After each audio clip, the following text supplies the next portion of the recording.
அனைவருக்கும் இனிய வணக்கம். ஔவையார் இயற்றிய ஆத்திச்சூடியில் இளமையில் கல், இளமையில் இளம் பருவத்திலே கல் கற்றுக்கொள். அதாவது இளமை பருவத்திலிருந்தே கற்க வேண்டியவைகளை தவறாமல் கற்றுக்கொள்ள வேண்டும். எதையும் இளமையில் செய்தால் மிகவும் எளிதாகவும் வாழ்க்கை முழுவதும் பயன் தருவதாகவும் அமையும். கதைக்கு செல்வோமா? கோவிலில் இருந்து உலா வரும் சுவாமியை பல்லக்கில் தூக்கி வருவதை நாம் அனைவரும் பார்த்திருக்கிறோம்.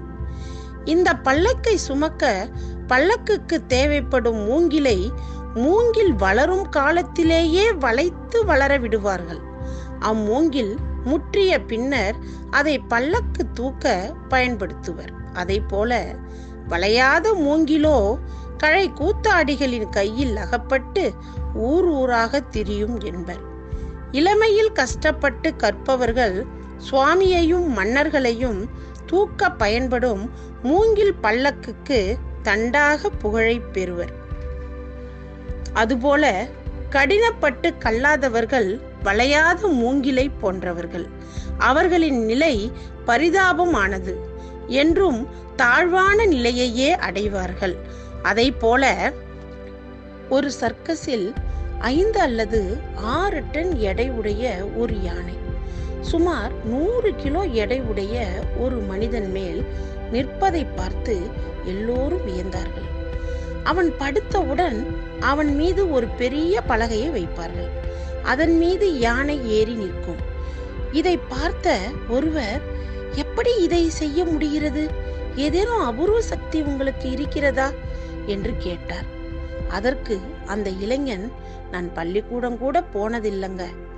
இந்த யானை குட்டியா இருக்கும் போதே இந்த சர்க்கஸ் அதை விலைக்கு வாங்கியது. அன்று முதல் என் மீது ஏறி நிற்கும். அந்த பயிற்சியை துவக்கினார்கள். அது சிறிது சிறிதாக வளர்ந்து பெரிதான போதும் எனக்கு பாரம் தெரிவதில்லை என்றார். நம் வாழ்க்கையில் ஒரு பெரிய உண்மையை போதிக்கிறது.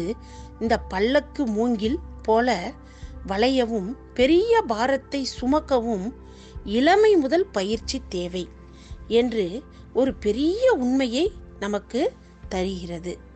ஆமாம், இளம் வயதில்தான் அனைத்தையும் கற்றுக்கொள்ள முடியும்.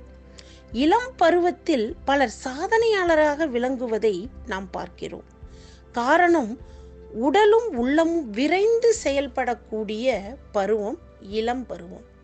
இப்பருவத்தில் வேகமும் துடிப்பும் துணிச்சலும் அதிகமாக இருக்கும். எனவே இளமை காலத்தில் கடினமாக உழைத்தால் வாழ்வில் என்றும் உன்னத நிலையை அடையலாம். நாமும் உன்னத நிலையை அடைவோமா? நன்றி.